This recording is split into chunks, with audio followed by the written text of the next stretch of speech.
Summary করি। আমি অনেকগুলা না, না, না, না বললাম। সেই না গুলা সামারি করি। বর্তমান বিশ্ব ব্যবস্থার অনুমোদিত কোনো পথে আলকোচ মুক্ত হবে না। জাতিসংঘ, আন্তর্জাতিক আইন, মানবাধিকার এগুলা দিয়ে আলকোচ মুক্ত হবে না।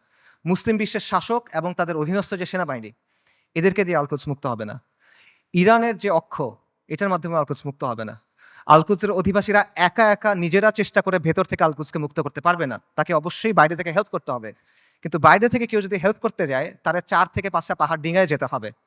কাজেই ফিলিস্তিনের মুক্তির বিষয়টা এই বিশ্ব ব্যবস্থার পরিবর্তন করা বা বিশ্ব ব্যবস্থাকে দুর্বল করার সাথে সম্পর্কিত। আলকুদসকে মুক্ত করতে হলে অবশ্যই এই বিশ্ব ব্যবস্থাকে দুর্বল হইতে হবে। নইলে এটা সম্ভব না। ইল্লা মাশাআল্লাহ। আলকুদস মানে কি? আলকুদস মানে পবিত্র। পবিত্র জিনিস আল্লাহ অপবিত্রদের হাতে দিবেন না। অসম্ভব। যেই বিজয় আল্লাহ প্রথমে দিয়েছেন আল ফারুকের কাছে রাদিয়াল্লাহু আন, যেই বিজয় আল্লাহ দিয়েছেন সালাহউদ্দিনের কাছে, এটা আল্লাহ কোনো কমিউনিস্টকে দিবেন না। এটা আল্লাহ কোনো জাতীয়তাবাদীকে দিবেন না।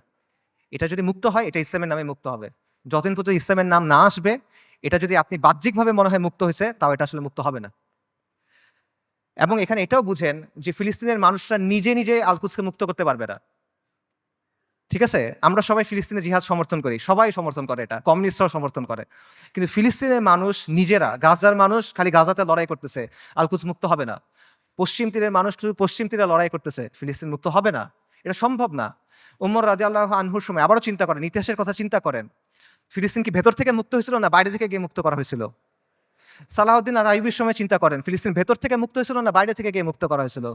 বাইরে থেকে মুক্ত করতে হবে। এক্সাক্টলি এখন আপনার তাই করতে হবে। বাইরে থেকে যোদ্ধা বাহিনী গিয়ে ফিলিস্তিনকে মুক্ত করে আনতে হবে। কিন্তু এখানে সমস্যা। সমস্যাটা হলো যে বাইরে থেকে যে যারা যাবে তারা যাবেটা কিভাবে? ইসরায়েল একটা ৪-৫ লেয়ারের সিকিউরিটি কমপ্লেক্সের ভেতরে বসে আছে। সহজ করে বলি, ইসরায়েল যেতে হলে আপনার ৪ টা বা ৫ টা পাহাড় টপকাইতে হবে। এভাবে চিন্তা করেন। মনে করেন আফ্রিকার কোনো অঞ্চলে আপনি টাইম মেশিনে করে সালাউদ্দিন আল আইয়ুবী এবং নুরুদ্দিন জিঙ্গি রাহিমাহুমুল্লাহ তাদেরকে নিয়ে আসলেন। তাদের বাহিনীকে নিয়ে আসলেন। তাদেরকে অত্যাধুনিক অস্ত্র দিলেন এবং তাদের একটা মিশন দিলেন। তোমাদের কাজ হলো আবার জেরুজালেম মুক্ত করো। আগে একবার করছিলে আবার করো। তারা যদি এই কাজটা করতে চায়, তাদেরকে কে বাধা দিবে চিন্তা করেন। প্রথমে ওইখানকার তথাকথিত মুসলিম শাসক বাধা দিবে। তাদের বাহিনী বাধা দিবে। সেই শাসকদের কিছু অনুগত নামধারী আলেম থাকবে। তারা বাধা দিবে। তারা বলবে এরা খারিজি, তারা বলবে এরা তাকফিরি, তারা বলবে এরা উগ্র, তারা বলবে এরা বাঘী। এগুলো বলে অনেকে মাইন্ড করেন, এগুলো বাস্তবতা। আপনারা ভিডিও দেখেন। মিশরের এক বিখ্যাত মুফতি, নাম বললে সবাই চিনবেন। এই বিখ্যাত মুফতি বলছে যে অক্টোবর ৭ তারিখ যে আক্রমণ করা হয়েছে, এটা খারিজিদের মতো আক্রমণ হয়েছে। এবং এটা যাদের সামনে বলছে সেই তরুণরা তাকে ভয়ঙ্কর অ্যাগ্রেসিভ একটা স্লোগান দিছে, তখন গালি দিছে বেসিক্যালি। আমি বলতে চাচ্ছি না, আপনাকে ইউটিউবে খুঁজে দেখেন। এগুলো বাস্তবতা। প্রথমে ওই শাসকরা এবং তার বাহিনীরা তাদেরকে বাধা দিবে। তারপর তাদের অনুগত নামধারী আলেমরা, হকপন্থী আলেম অবশ্যই না, নামধারী আলেমরা বাধা দিবে। তারপর কি হবে? তারপর আন্তর্জাতিক বিশ্ব আসবে, এসে স্যাংশন দেওয়ার চেষ্টা করবে, নিন্দা প্রস্তাব জানাবে। তারপর যদি কোনোভাবে তারা আগাইতে পারে, তাদের গিয়ে মোকাবেলা করতে হবে কাদের সাথে? ইসরায়েলকে ঘিরে রাখা আরব দেশগুলা এবং সেগুলোর শাসক এবং সেগুলোর সেনাবাহিনীর সাথে। এগুলো যদি আপনি ক্রস করেন, তখন আপনার লড়াই করতে হবে আমেরিকার সাথে। তারপর আপনি ইসরায়েলের সাথে ফাইট করতে পারবেন, তার আগে না।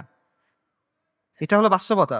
আজকে যদি কোনো সুন্নি রাজনৈতিক শক্তি তৈরি হয়, মনে করেন উত্তর পূর্ব আফ্রিকাতে কোনো সুন্নি দল ইসলামী ইমারত কায়েম করলো। তারা এখন আল-কুদস পর্যন্ত যাইতে চায়। তাদেরকে এই ৪-৫ টা পাহাড় টপকায় ওখানে যেতে হবে। কাজেই আল-কুদসের মুক্তির যে ইস্যু, এটা কোনো নির্দিষ্ট অঞ্চলের ইস্যু না। এটা কোনো লোকাল ইস্যু না, এটা একটা গ্লোবাল ইস্যু। এটার সম্পর্ক পুরো বিশ্ব ব্যবস্থার সাথে। এবং আপনি চিন্তা করে দেখেন যে ইসরায়েল রাষ্ট্র অস্তিত্ব আসলো কিভাবে?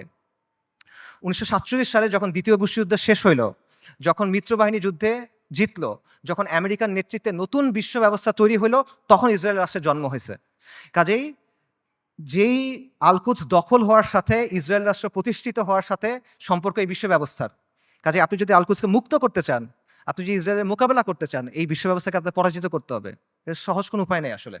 আর যখন আপনি বিশ্ব ব্যবস্থাকে চেঞ্জ করতে যাবেন, ওটা কিরকম হবে? এটাকে একটা নিট অ্যান্ড ক্লিন প্রক্রিয়া হবে? সহজ প্রক্রিয়া হবে? না, একটা রক্তাক্ত প্রক্রিয়া হবে, ব্রুটাল প্রক্রিয়া হবে। পরিবর্তন যত বেশি হয়, সেটা তত বেশি প্রক্রিয়াটা, পদ্ধতিটা তত বেশি রুক্ষ হয়, তত বেশি কঠিন হয়। এটা হলো বাস্তবতা। পৃথিবীর ইতিহাসে কোনো পলিটিক্যাল সিস্টেমের পরিবর্তন শান্তিপূর্ণভাবে হয় নাই। পলিটিক্যাল সিস্টেম, আপনি একটা ওয়ার্ল্ড সিস্টেমের কথা বলতেছেন, ওয়ার্ল্ড অর্ডারের কথা বলতেছেন, এটা শান্তিপূর্ণভাবে হবে না। কিন্তু আমরা এভাবেই চিন্তা করি। আমি চিন্তা করি আমার চাকরি ঠিক থাকবে, আমার ক্যারিয়ার ঠিক থাকবে, আমার স্ট্যান্ডার্ড অফ লিভিং ঠিক থাকবে, সবকিছু ঠিক থাকবে, জিডিপি ঠিক থাকবে, আমার দেশের ইনকাম পার ক্যাপিটা ঠিক থাকবে, মাঝখান দিয়ে আল-কুদস মুক্ত হয়ে যাবে। এভাবে হবে না। আমাদের সবাইকে কুরবানি করতে হবে। এটা সস্তা কিছু না ভাই। এটা আপনি সেকুলার ইতিহাস দেখেন, ওয়াহির আলোকে দেখেন, আকলের দিক দিয়ে দেখেন, বাস্তবতার আলোকে দেখেন, আপনি এভাবে মুক্ত করতে পারবেন না। এই পুরা বিশ্ব ব্যবস্থার পরিবর্তনের সাথে এটা জড়িত।